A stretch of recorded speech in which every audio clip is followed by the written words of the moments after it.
Assalamualaikum warahmatullahi wabarakatuh. Terima kasih yang udah klik video ini.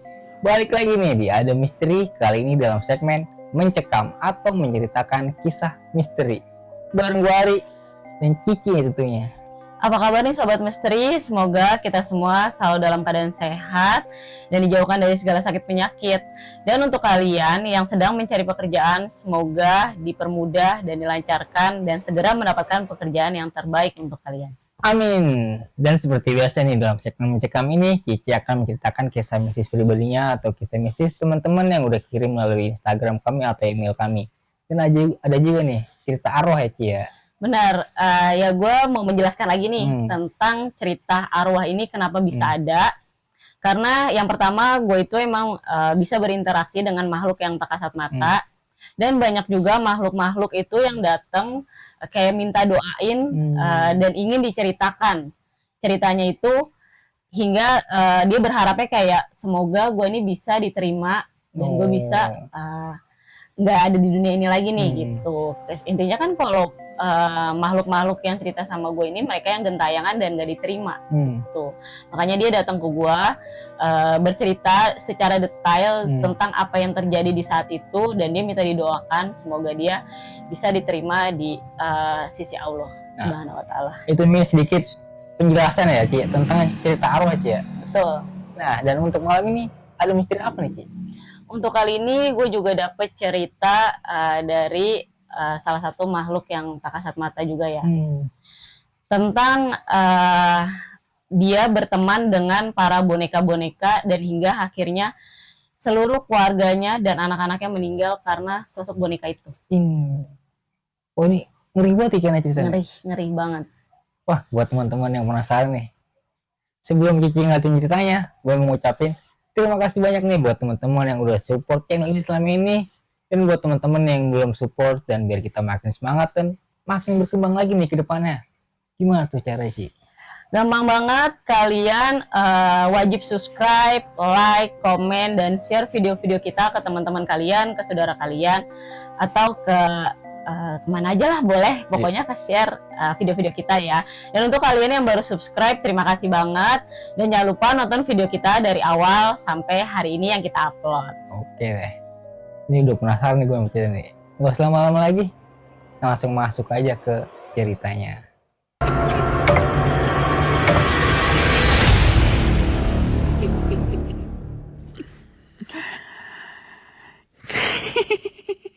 Jadi kisah ini itu terjadi kepada anak perempuan bernama Nita.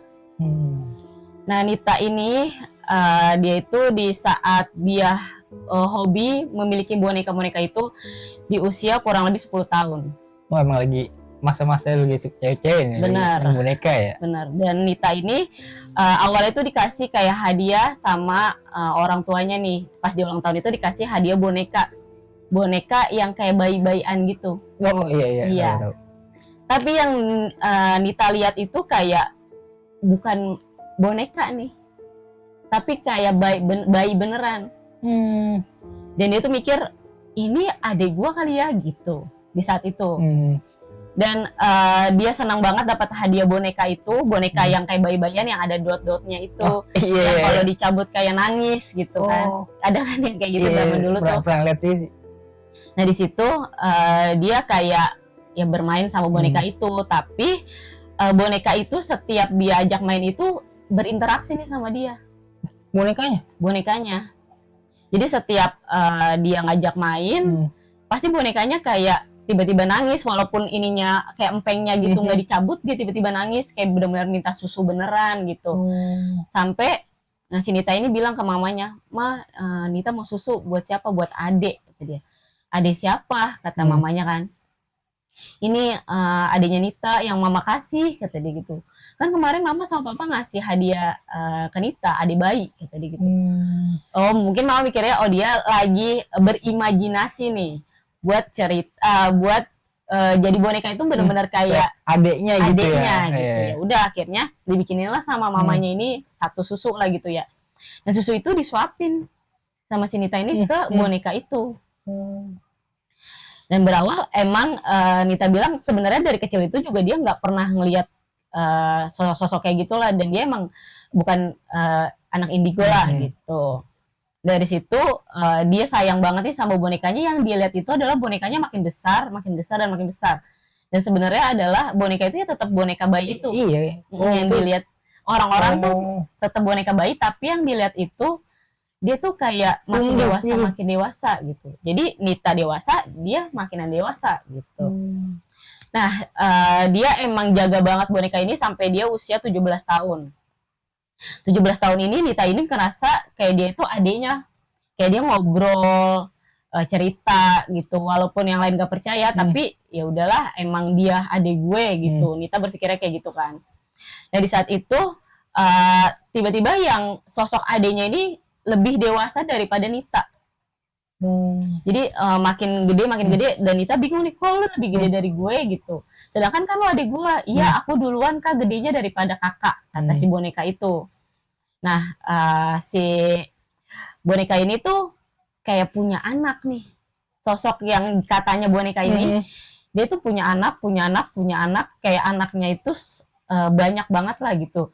Dan dia minta sama Nita kayak, Kak, aku mau boneka yang banyak gitu buat anak-anak aku, kata dia gitu. Dan Nita tanpa berpikir panjang, Nita beliin boneka lah sama orang tuanya. Ya emang kan orang tuanya tahu kalau Nita itu emang suka banget nih sama boneka. Dibeliin lah sesuai dengan jumlah anaknya si boneka ini. Nah, dari situ akhirnya Nita tumbuh dewasa, akhirnya sampailah dia menikah. Dan setelah dia menikah sekitar kurang lebih 1 mingguan, sosok yang boneka ini semuanya dibawa nih sama dia. Dan tiba-tiba lakinya itu, suaminya ini kayak tiba-tiba kayak serangan jantung gitu. Dan Nita ini panik. Mereka tuh melihatnya boneka-boneka ini tuh kayak melukin si suaminya ini. Tapi ternyata enggak, mereka tuh bukan meluk karena sayang, tapi emang mau ngebunuh suaminya ini gitu. Nah, setelah seminggu menikah dan lakinya tiba-tiba sakit dan akhirnya meninggal. Dan di situ Nita ngerasa terpukul banget, dan tapi dia nggak ngerasa ada yang aneh atau nggak ada ngerasa gimana-gimana lah gitu, karena kan emang dia sayang banget nih sama boneka-bonekanya ini gitu. Yang emang yang dia lihat ini adalah anak-anak gitu. Nah, udah kurang lebih 1 tahun lah berlalu, akhirnya dia menikah lagi nih sama satu laki-laki, dan laki-laki ini sampai punya anak nih dia. Kayak anaknya baru lahir, dan tiba-tiba anaknya sakit, terus kayak susah napas, pokoknya adalah sama kayak suaminya yang pertama itu, tiba-tiba kayak sesak napas gitu. Nah, dari situ akhirnya nggak lama anaknya meninggal juga. Tapi yang Nita lihat itu, jadi boneka-boneka ini kayak nyamperin anaknya, kayak sayang, terus kayak ngajak main gitu. Jadi Nita nggak berpikir gimana-gimana nih tentang boneka ini. Dan Nita ini ngomong ke boneka-bonekanya ini, kenapa ya dulu suami aku, sekarang anak aku, gitu. Nggak apa-apa katanya, kan buat jadi anaknya dia, katanya gitu. Jadi sosok yang tadinya adenya ini, dan dia bilang jadi anaknya si makhluk itu gitu. Cuman di situ posisinya Nita kayak masa bodoh, nggak berpikir yang aneh-aneh gitu kan. Sampailah akhirnya beberapa tahun kemudian, akhirnya dia punyalah kayak melihara seekor anjing gitu. Dia melihara seekor anjing, dan dia tuh benar-benar sayang banget sama anjingnya ini.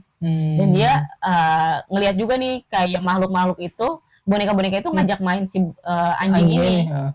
Tapi setelah diajak main, pasti setiap apapun yang diajak main, makhluk hidup yang diajak main sama boneka-boneka ini, tiba-tiba ya mati mendadak gitu.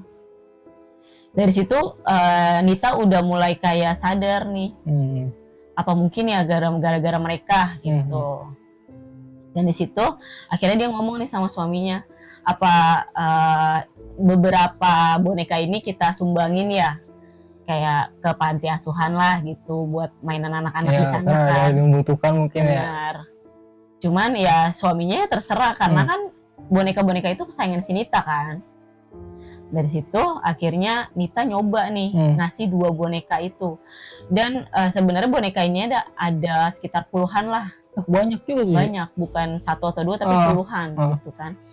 Nah 2 ini dikasih ke panti asuhan yang dia tuju nih. Dan dia sebenarnya nggak ngasih boneka juga, kayak ngasih pakaian Yang lain-lain gitu ya. yang lain-lain lah. Nggak mungkin dong dia kesana cuma ngasih boneka gitu kan. Nah setelah dia ke panti asuhan dan dikasih 2 boneka itu, beberapa hari kemudian dia tuh dapat telepon nih dari panti asuhan itu. Mbak Nita tolong dong bonekanya itu dibawa kembali aja gitu. Dan Nita kaget dong. Kenapa ya? Soalnya banyak yang kesurupan di sini. Terus juga bonekanya ini suka kayak berpindah-pindah gitu.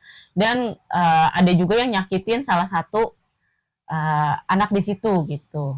Dan Nita nggak percaya lah, masa boneka bisa nyakitin gitu kan. Bener-bener. Dari situ cuman dia nggak mau ambil pusing, akhirnya diambil lah 2 boneka ini. Dia bawa ke rumah dan besoknya dia nyari panti asuhan lain. Kayak buat meyakinkan diri sendiri nih, bener nggak sih ini boneka gitu. Nah pas dia ngasih ke panti asuhan lain, malah di panti asuhan itu ada salah satu anak yang sampai meninggal gara-gara boneka itu. Jadi posisinya kata yang penjaga situ, jadi bonekanya ini kayak jari-jarinya itu nusuk ke salah satu anak, sampai anaknya itu meninggal gitu. Nah dari situ akhirnya Nita kayak manggil orang pinter lah buat ngeliatin nih boneka-boneka ini tuh sebenarnya apa sih gitu. Nah dari situ orang pinternya ini bilang kayak, ini mah kiriman gitu. Kamu udah melihara anak ini dari kecil gitu. Sampai akhirnya dewasa dan punya anak banyak. Dan kenapa yang sekeliling kamu itu bisa meninggal? Karena itu adalah makanan mereka. Gitu. Jadi setiap apapun makhluk hidup yang Nita sayang ini pasti meninggal gitu. Dan Nita bilang gimana cara buat mereka tuh biar nggak ngeganggu lagi. Ya kamu punya anak, dan kasih ke mereka, punya anak dan ngasih mereka, katanya gitu. Jadi punya anak dan anaknya itu diambil buat mereka. Dan Nita nggak mau dong, kayak gue ini berusaha banget buat punya anak supaya dia ada teman hidup lah gitu kan, ada teman buat main. Iya, gitu buat kan. keturunannya gitu kan. Benar. Dan di situ Nita ngomong, ada cara lain nggak gitu kan? Ya cara lainnya adalah kamu ikut mereka. Cuman di situ ada suaminya dan Nita juga nggak setuju. Nggak setuju dengan cara itu. Akhirnya mereka kayak lebih mendekatkan ke Allah lah gitu, kayak dia berdoa, kayak dia rajin beribadah gitu. Dari situ kayak sekitar beberapa hari itu emang nggak ada gangguan-gangguan nih, kayak bukannya gangguan ya, mereka kan biasanya berinteraksi nih sama Nita. Tapi beberapa hari itu nggak ada interaksi sama sekali. Jadi yang Nita lihat itu adalah boneka, bukan sosok makhluk yang hidup menurut Nita gitu. Dari situ akhirnya Nita kayak ngomong ke suaminya, mungkin udah nggak diganggu lagi nih. Dari situ dia ngomong sama suaminya, yaudah kita program lagi nih punya anak gitu. Akhirnya dia program punya anak dan dia hamil. Selama kehamilannya ini dia kayak pendarahan, terus kayak benar-benar nggak bisa, capek nih, gerak dikit keluar darah, gerak dikit keluar darah gitu. Tapi di saat dia hamil itu dia sama sekali nggak interaksi sama boneka-bonekanya. Jadi kayak boneka normal biasa aja gitu. Benar, dia tuh sama sekali nggak ada interaksi sama sekali gitu. Sampai akhirnya usia kandungan Nita tuh sekitar 7 bulanan. Dari situ dia ngerasa kayak perutnya itu sakitnya luar biasa. Sakitnya luar biasa, terus akhirnya dia ngomong untuk periksa lah gitu kandungannya. Dan periksa kandungannya itu ternyata isinya itu kosong. Lah. Pas dokternya bilang itu, ini nggak ada isinya, Bu. Padahal sebelumnya itu dia udah periksa dan dia itu tipe orang yang periksanya tuh rutin. Dan selama itu bayinya itu sehat-sehat aja gitu. Dan pas di usia kandungan yang 7 bulannya tiba-tiba anaknya hilang. Dari situ akhirnya dokter menyarankan kayak untuk kuret lah gitu, untuk bersihin rahimnya yang supaya nggak gede gitu. Dari situ dia frustasi, kayak dia udah benar-benar stres parah. Akhirnya dia datang lagi nih ke orang pintar yang kemarin itu. Karena kan dia menurut dia, oh mungkin emang bener nih, gue harus cari cara nih supaya gak kayak gini terus gitu. Sampai akhirnya dia ke orang pintar itu lagi, dan orang pintar itu tetap menjelaskan sama seperti yang awal. Kalau gitu. iya, kalau emang lu mau terbebas dari mereka dan nggak mau orang-orang yang lu sayang meninggal karena mereka, ya lu harus ikut mereka gitu. Ngeri banget sih. Makanya dari situ dia ngobrol lagi sama suaminya dan sudunya sama-sama nggak setuju. Iya. Cuma beberapa hari setelah dia pergi ke orang pintar ini, tiba-tiba suaminya itu meninggal dunia lagi. Tiba-tiba aja gitu. Tiba-tiba kayak nyesek meninggal gitu. Tapi di situ posisinya dia nggak ngeliat boneka-bonekanya itu deketin suaminya. Kan awal-awal kayak bonekanya itu deketin suaminya atau binatang atau anaknya, tiba-tiba meninggal kan. Kalau ini enggak, dia sama sekali nggak ngeliat apapun, tiba-tiba suaminya meninggal gitu. Dan dari situ akhirnya dia ngomong sama boneka-bonekanya ini kayak, gue nyerahin diri gue buat kalian, tapi kalian jangan ganggu lagi nih keluarga-keluarga gue gitu. Nah dari situ dia ngeliat lagi nih sosok adenya yang dia bilang adenya itu. Sosok boneka pertama itu. Benar, yang dia bilang adenya itu. Dan adenya ini bilang, kalau kamu mau ikut kita, kamu harus ngikutin apa yang kita suruh gitu. Dan dari situ Nita setuju nih. Ya udah, ya mau gantung diri oke, kata si Nita gitu kan. Cuman mereka nggak mau kayak gitu. Mereka maunya tuh kayak satu persatu badannya hilang dan dia mati dengan sendirinya gitu. Nah dari situ Nita nggak mau dong, kayak gue mendingan bunuh diri langsung aja nih gitu kan. Tapi mereka ngasih syaratnya kayak, kalau lu bunuh diri langsung dan lu langsung mati, lu nggak akan ikut ke kita, tapi kita akan selalu nyakitin keluarga kamu gitu. Dan dengan berat hati akhirnya Nita kayak, ya pertama dia motong dulu nih kakinya, motong lagi sebelahnya, sampai akhirnya dia setengah badan. Dan dari situ, dan itu sebenarnya dilakuin itu bener-bener kayak dibantuin sama mereka gitu. Tapi Nita yang lakuin, Nita yang giniin, karena kan nggak mungkin dong kita nyakitin diri sendiri kan. Jadi dia yang megang kayak gergajinya gitu, atau kayak celuritnya, mereka yang ngarahin gitu. Sampai akhirnya udah setengah badan dan posisinya emang Nita ini jauh dari orang tuanya ya, nggak tinggal satu rumah gitu. Di situ dia sendiri, posisinya tinggalnya berdua doang tadinya sama suaminya. Sekarang dia tinggal sendirian.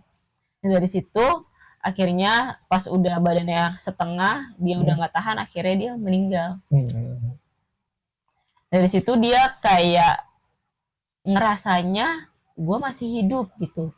Dan dia juga datang ke rumah orang tuanya ini. Kayak dia ngunjungin orang tuanya ini. Dan orang tuanya itu ngelihatnya adalah Nita, bukan makhluk yang udah meninggal gitu. Kayak masih hidup aja gitu. Kayak masih hidup. Dan Nita bilang gini ke orang tuanya, "Ma, Pa, besok mainnya ke rumah Nita, nengok gitu. Soalnya Nita pengen Mama sama Papa ada di rumah gitu, ngurusin rumah juga, nemenin Nita," kata Nita gitu kan. Nah, orang tuanya yang dengar kayak gitu, oh ya udah besok kita main ke sana. Terus kamu mau nginep di sini aja atau gimana? Besok kita datang ke rumah kamunya bareng-bareng, kata si orang tuanya. Cuman Nita bilang, enggak, Nita mau pergi dulu, ada perlu katanya. Nah sampailah keesokan harinya, orang tuanya itu kedatang ke rumahnya Nita dan ditemukan Nita dalam keadaan tidak bernyawa. Iya, karena udah begitu cuma setengah badan. Setengah badan, benar-benar kayak kakinya dulu terus sampai setengah badan. Dan di situ orang tuanya shock banget karena Nita ini benar-benar kayak orang dimutilasi. Karena badan dan kakinya kan bisa gitu. Dan di situ akhirnya orang tuanya melaporkan ke polisi dan polisi usut-usut, tapi nggak ada titik terang nih. Kayak siapa korbannya, pelakunya, nggak nemuin pelakunya siapa, karena di situ tuh posisinya emang nggak dia mencurigakan. Kayak mereka cek kayak sidik jari atau segala macam, cuman ada orang tuanya doang kan yang berkunjung situ. Yang baru datang ya. Benar. Sampai akhirnya ya kasusnya nggak bisa dipecahkan ya, emang kan karena emang nggak ada pelakunya. Manusia gitu. Dia sendiri gitu. Dia sendiri gitu. Dan di situ kata Nita ya dia dikuburkan dan dimakamkan dengan layak. Cuma ya dia emang nggak bisa pulang lagi nih gitu. Jadi dia cuman bisa nemenin mereka ini, makhluk-makhluk yang boneka-boneka ini.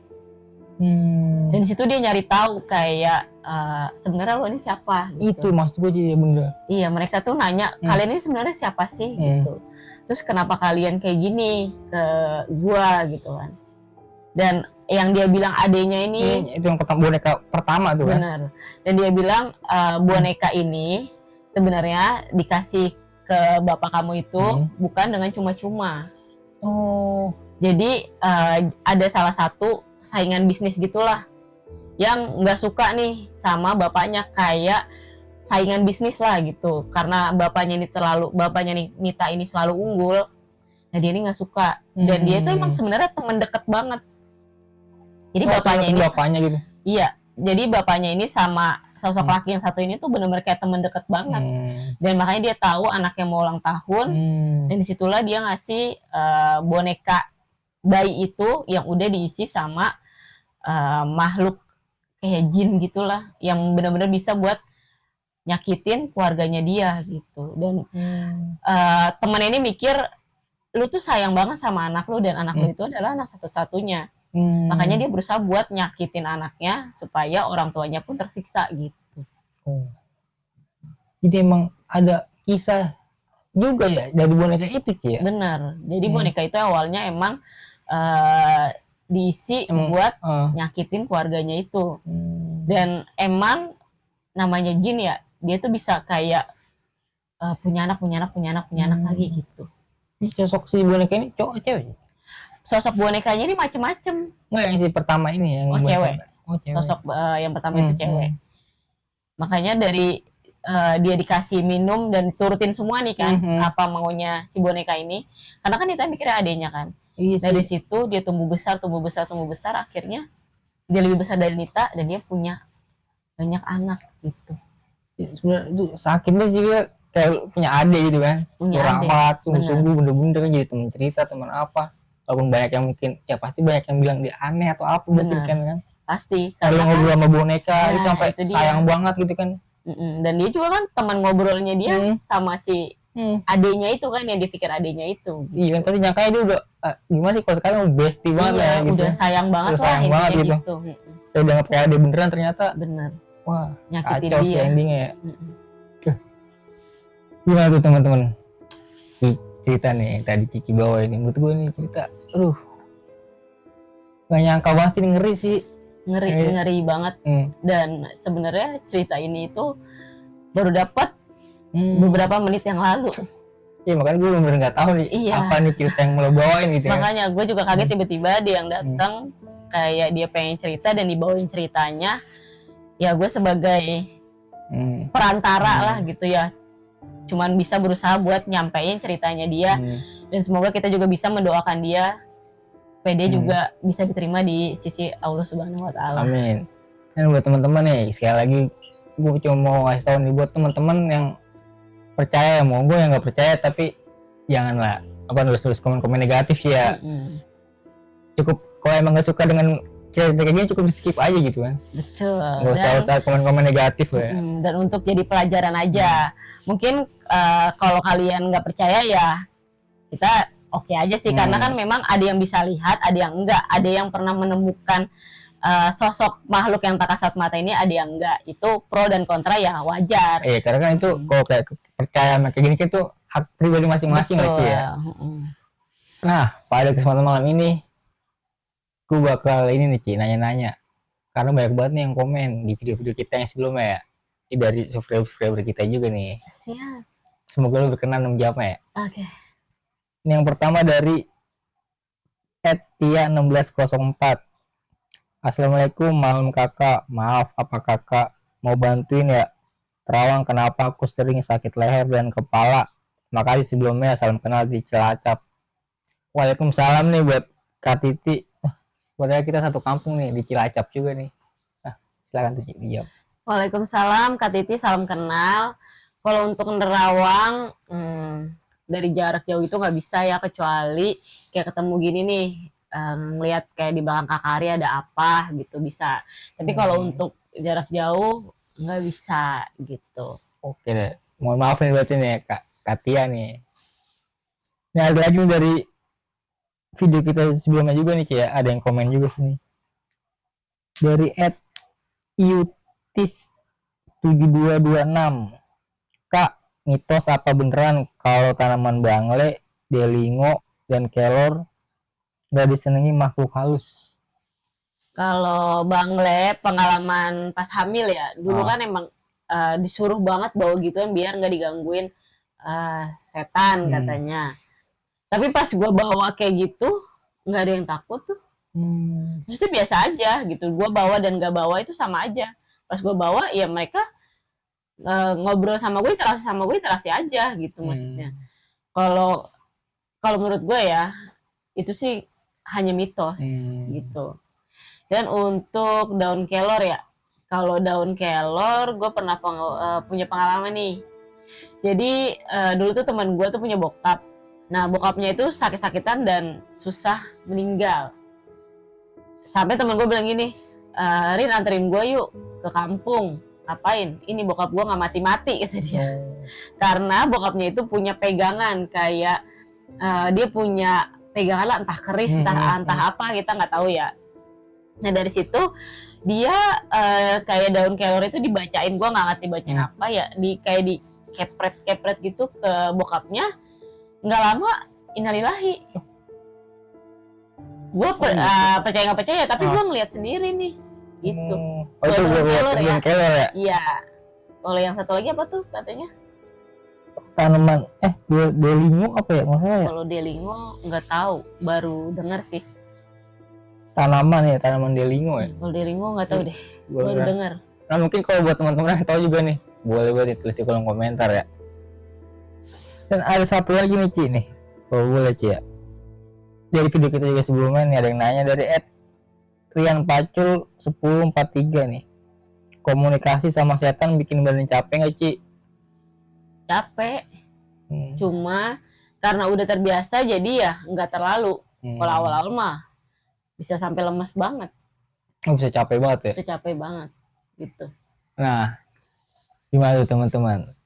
Kalau buat kayak mitos itu mah mungkin kayak kepercayaan masing-masing Cak. Karena kan tadi kayak yang lu ceritain tuh yang cerita pribadi, kisah pribadi kalau bangle ya. Benar. Ya, kalau emang dari orang tuanya disuruh banget dan lo juga percaya ya lakuin aja gitu. Ya. Kalau nggak percaya ya nggak usah, intinya kayak gitu. Kalau gua kan emang dulu disuruh banget nih, harus biar anaknya nggak kenapa-napa, biar anaknya nggak diganggu setan, biar nggak diambil setan. Tapi kenyataannya gua bawa dan nggak bawa ya sama aja gitu. Oh jadi kalau buat lu ya mitos lah ya. Betul. Oke nih teman-teman, gimana tuh cerita yang tadi Cibain ya? Semoga ada pelajaran yang bisa kita ambil dan kita juga jangan terlalu buat percaya sama hal-hal yang kayak gitu Ci, ngomong kayak gitu Ci ya. Karena yang kita kira awalnya baik, bisa jadi teman cerita, teman curhat, malah di akhirnya malah dia jadi malah petaka buat diri sendiri gitu Ci. Iya benar. Kita sebenarnya jangan pernah percaya sama makhluk-makhluk yang gaib lah intinya kayak gitu, karena kan dia bisa memanipulasi. Ya kayak yang cerita hari ini aja, ya mungkin kalian percaya atau enggak ya itu bebas ya, maksudnya dari diri kalian sendiri. Cuma yang gue dengar, yang gue sampaikan adalah cerita dari Nita. Iya, gitu. Apa yang dialami oleh Nita semasa hidupnya gitu kan Ci. Oke nih buat teman-teman yang punya cerita misteri boleh banget kirim melalui Instagram kami di ada misteri 66, langsung aja di DM nih. Kebetulan gue sendiri yang megang akunnya, dan ada juga nih kalau lewat Instagram lewat email kami di misteri channel 66. Kalau buat teman-teman yang punya kritik, saran, masukan, langsung aja ditulis di kolom komentar. Dan gue ucapin terima kasih banyak buat teman-teman yang udah nonton video ini dari awal sampai habis. Karena dengan kalian menonton gue sangat membantu channel ini agar tetap ada. Mohon maaf kalau salah kata. Gue Cici pamit. Wassalamualaikum warahmatullahi wabarakatuh.